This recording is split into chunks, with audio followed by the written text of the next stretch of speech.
এবারে পুজোতে দারুণভাবে সবাই মিলে মজা করে কটা দিন কাটালাম। আর আমার গপুকে নতুন জামা পরিয়ে কেমন লাগছে জানিও।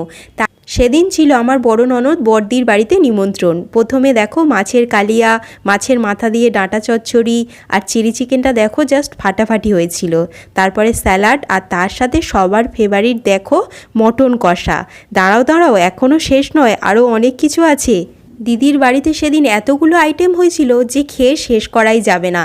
মটন কষাটা তোমরা দেখেই বুঝতে পারছো ফাটাফাটি রান্না হয়েছে। আর ওই দিনের স্পেশাল ছিল বিরিয়ানি স্টাইলে ফ্রাইড রাইস। ফ্রাইড রাইসটা জামাইবাবু করেছিল বিরিয়ানি স্টাইলে ভাবে দিয়ে।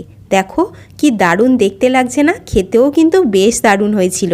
জামাইবাবুও দারুণ রান্না করে আর দিদি তো ফাটাফাটি রান্না করে। তারপর সবাই মিলে একসাথে বসে খাওয়া দাওয়া করলাম। আর ছোটো পিসি দেখলাম একটা ভিডিও পাঠিয়েছে, সেটা হলো বুলেটের বার্থডে ছিল ওই দিন। ওকে তোমরা উইশ করো আর আমাকে তোমরা সাবস্ক্রাইব করতে ভুলো না কিন্তু। আজ আসি।